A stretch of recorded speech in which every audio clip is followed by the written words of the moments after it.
لیتا ہے، اپنے اوپر ظلم کر لیتا ہے، پھر اللہ سے معافی مانگتا ہے، یجد اللہ غفور الرحیم، تو اللہ تعالیٰ کو بہت معاف کرنے والا، رحم کرنے والا پائے گا۔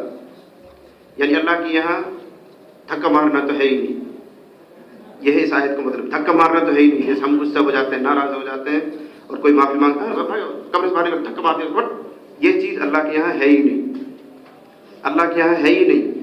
حدیث کی تعبیر یوں ہے، اللہ نے اپنے دونوں ہاتھ یوں پھیلائے، آ جاؤ آ جاؤ، جو کوئی آتا تو اللہ اس کو کوڑی بھر لیتا، آج نہیں آج، میں تو تیرا انتظار کر رہا تھا۔ یہ حدیث میں تعبیر آئی ہوئی ہے کہ جیسے وہ اپنی باہوں کو پھیلائے ہوئے ہیں، اللہ کو خود انتظار ہے کہ میرا کوئی بندہ آ جائے، جیسے ہی آتا ہے تو اللہ تعالیٰ اس کی کوڑی بھر دیتا، آ جاؤ میں تو تیرا انتظار کر رہا تھا۔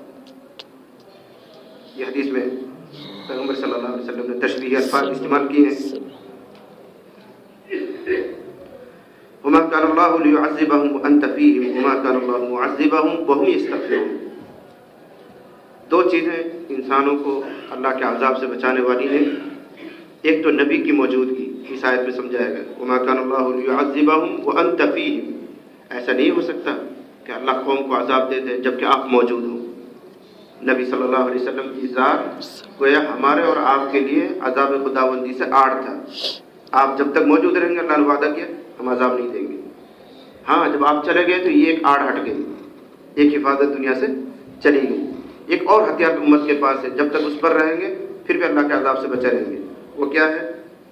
وہم یستغفرون، وہم یستغفرون، جب تک وہ استغفار کرتے رہیں گے، جب تک وہ مغفرت طلب کرتے رہیں گے میں عذاب نہیں دوں گا۔ دو چیزیں عذاب سے بچا رہی ہیں، ایک نبی کی ذات وہ تو ہمارے پاس نہیں ہے، دوسری چیز استغفار۔ وما كان الله ليعذبهم، اللہ نہیں ہے ان کو عذاب دینے والا جب تک آپ ان کے درمیان موجود ہیں، اور اللہ ان کو عذاب نہیں دے گا جب تک وہ استغفار بھی کرتے رہیں گے۔